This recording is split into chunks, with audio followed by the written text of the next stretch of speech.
Ladies and gentlemen, welcome into your official Week 3 survival guide.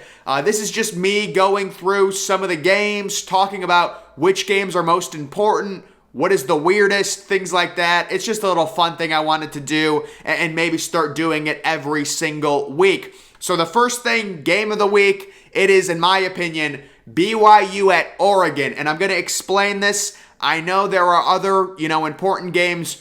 Number one, from a BYU perspective, if they win this game, that's back-to-back huge wins.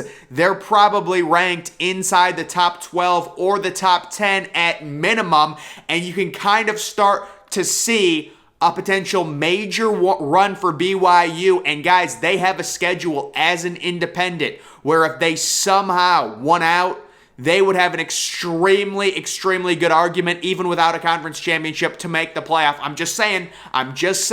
That's why this game is so important. And then Oregon. Could you imagine Oregon wins this game? How insufferable would the Georgia fans be? They would be like, well, we beat, Oregon would be thought of as a good team again. And obviously Georgia crushed Oregon, so then how good would Georgia be? That's why this game's important. No matter who wins, it is a very important game. That's why it's my most important game of the week, and I do think BYU will win this game. Hopefully their receivers are back. Next, we've got the worst game. So the overall rules when I'm doing this, it has to be FBS versus FBS. Obviously, if I included FCS teams, it would be a bunch. But to me, the worst game, it's going to be Vanderbilt at Northern Illinois. A weird matchup of a SEC school traveling into MAC country and taking on Northern Illinois. I believe Northern Illinois is 2.5-point favorites. But in my opinion, FBS versus FBS, this is pound for pound the worst game. Also, you could say maybe Western Kentucky at Indiana. That was certainly an honorable mention. Next, we've got under the radar game, Purdue at Syracuse. So this game is basically a pick'em. It's a noon game, and yeah, big game, both for Purdue and Syracuse. Syracuse has gotten off to the great start. They surprisingly won week 1, destroying Louisville, and then Purdue, that tough loss against Penn State, they rebound against a cupcake. They're 1-1. Huge season-changing game for both of these teams. If you're Purdue, you got to beat Syracuse because you're 1-1. If you're Syracuse, you got to stack up these wins. You're at home. This is the pick'em. This could be a shootout. It's a major game. I believe it's on ESPN2. It's at noon. Next, we've got the overrated game. So, guys, this week, there just is not many games getting a ton of hype, but I will say the Ole Miss at Georgia Tech. This is a 3:30 game on, I believe, ABC. And guys, I think this game's going to be really boring. I am not interested in it at all. The only storyline, I guess you could say, Jackson Dart, does he get back on track? Actually, I don't even think Jackson Dart was starting last week for Ole Miss. I don't know what Lane Kiffin's doing. The one storyline you could say, does that offense under Lane Kiffin start to finally click? They had that really bad week 1 performance against Troy, and then they crushed Central Arkansas, but I mean, that's an FCS school. And then Georgia Tech is just horrible on offense, okay on defense, but overall just not a good team. That is not a good game. Breakout player watch. So what's one player I think could take the national spotlight, that maybe not a ton of people are talking about? I'm going to go with the Washington receiver, Jalen McMillan, who's averaging just under 24 yards a catch. Guys, the story on this kid, he was a top recruit. He lit it up at the All-American Bowl. It's like a game all the top recruits go to. He ends up going to Washington, and this might be his 3rd year with Washington, so he'd be a junior or a redshirt sophomore. I don't know how much he played, but either way, this kid is playing really well. Washington's not getting talked about a lot. That's going to change this week. They've got the 7:30 ABC time slot at home against Michigan State. What a huge game that's going to be. This receiver is impressive, and I think he's going to do some big things against Michigan State. The highest scoring game of the week, in my opinion, South Florida at Florida.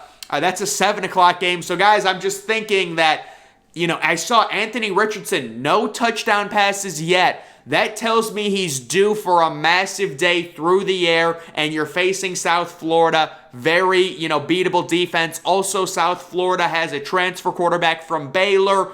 Combine those two things together, I think Florida gets out to a huge lead, and South Florida's able to sustain some drives while Florida's playing their backups, and it ends up being like 56-28 or something like that, and it ends up being the highest scoring game of the weekend. Lowest scoring game, Nevada at Iowa, 7:30 on Big Ten Network. Could you imagine being a Big Ten announcer and they tell you you're going to Iowa to watch Nevada and Iowa? Of course, I've got to pick this game to be the lowest scoring game of the week. I think the over-under right now is down to maybe 39.5. It's crazy.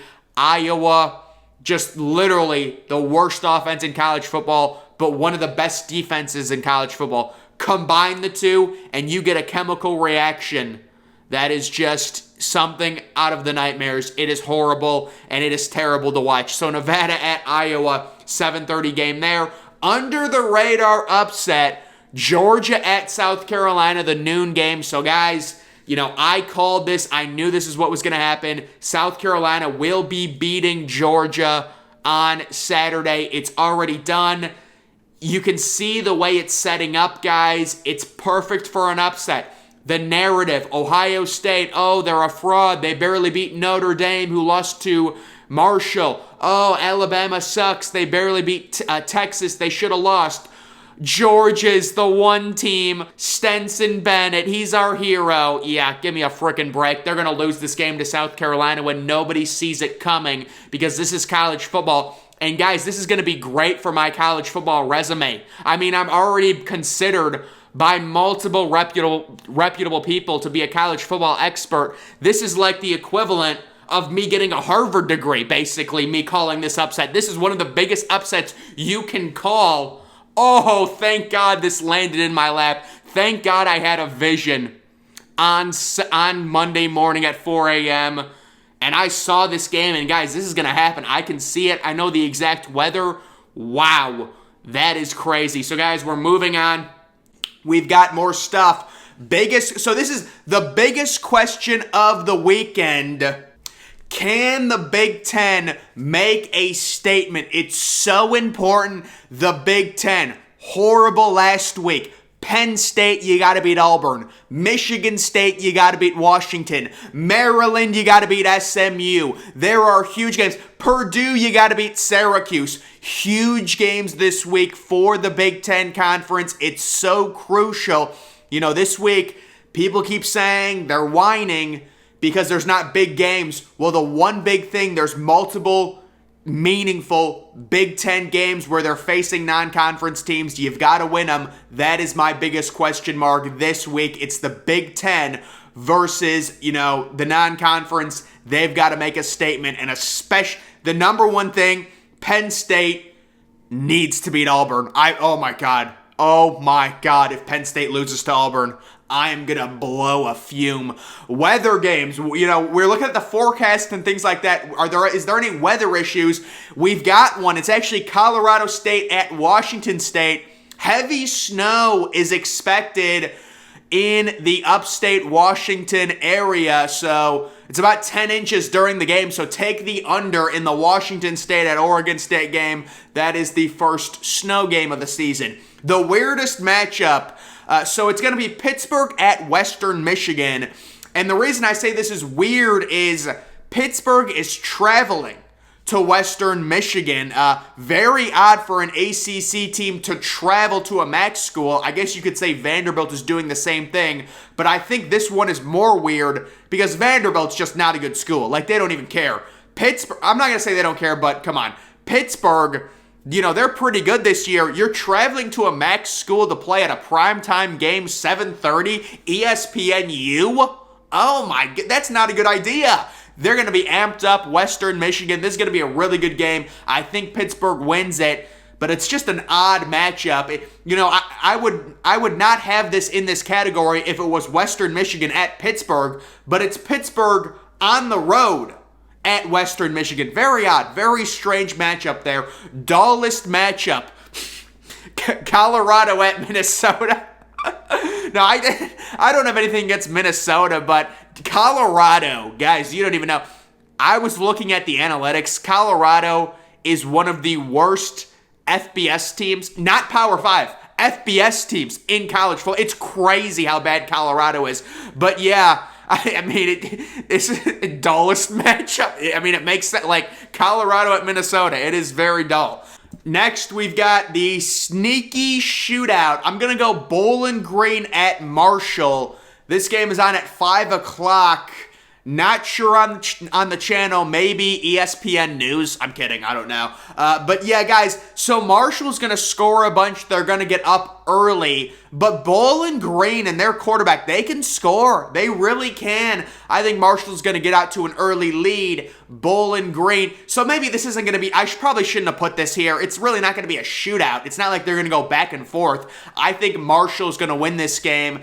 And guys, let me just say... I do think it's a travesty that Marshall is not ranked. Are they really, one of the top 25 teams in the country? Probably not. But it's week 3. They just got a huge win. Just rank them. It's fun. That does put a bad taste in my mouth. They should be ranked. Appalachian State, it's a little different. How many years do we have to hear about Appalachian State? Marshall, they're barely ever ranked. And it's nothing against Appalachian State, but it's just like every year, people are like, oh my God, Appalachian State. It's always something with them. Marshall, they never get talked about. Let's rank Marshall. It's fun. Who cares? But yeah, this is going to be a higher scoring game, guys. Heisman statement, CJ Stroud. He's pissed off. He's getting JSN back. He's going to throw for 6 touchdown passes against Toledo. Admittedly, it's tough to really give a Heisman statement this week because you've got Georgia doesn't have a Heisman contender and they're going to lose to South Carolina. Alabama faces UL Monroe. Ohio State faces Toledo. The main Heisman candidate, maybe you could say Caleb Williams versus Fresno State. Because that's an interesting one. Caleb Williams, USC is facing Fresno State. But I'm going to say CJ Stroud says, you know what? I'm sick of it. I'm done. I haven't gotten off to a good start this year. I'm going to pad my stats against Toledo in a primetime 7 o'clock Battle of Ohio matchup. That's going to be crazy ratings, folks. Unbelievable. Game I'll never watch. Western Kentucky at Indiana. The noon game.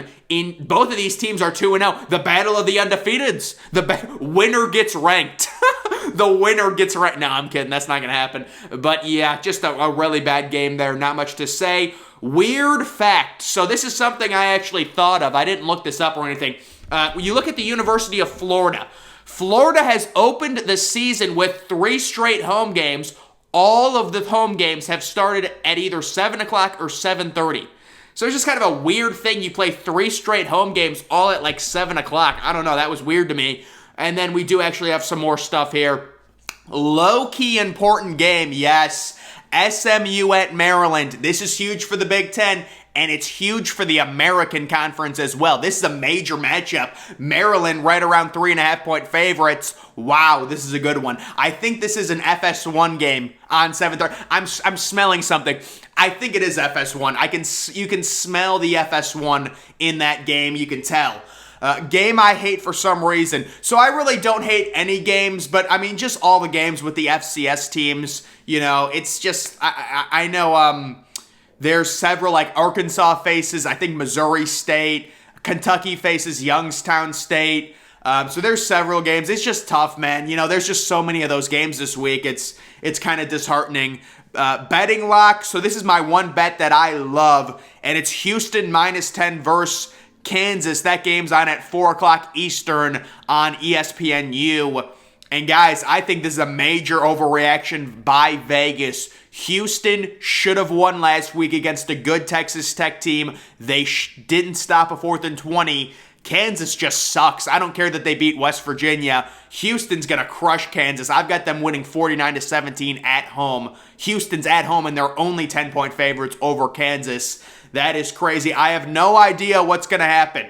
Purdue at Syracuse. And yes, of course, that game's a pick'em. But yeah, really, I honestly hope Purdue wins for the Big Ten. But I have no clue what's going to happen in that one because Purdue is so streaky. Biggest blowout, I'm going Akron at Tennessee.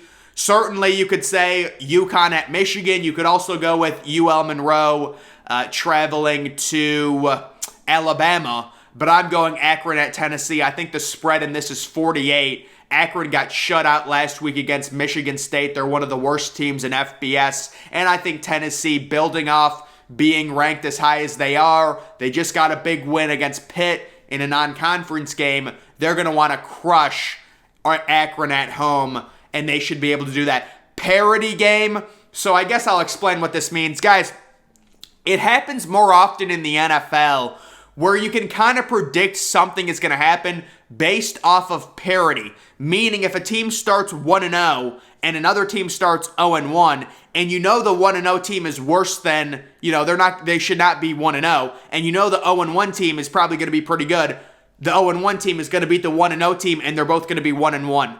So it happens more in the NFL, but it also can happen in college. In my parity game, I think Michigan State is I think Mississippi State is guaranteed to lose to LSU. Mississippi State is 2-0. I would be shocked if they went to 3-0, and I don't think LSU is going to 1-2 with a loss at home. That's my parity game. When LSU beats Mississippi State, LSU will be 2-1. Mississippi State will be 2-1.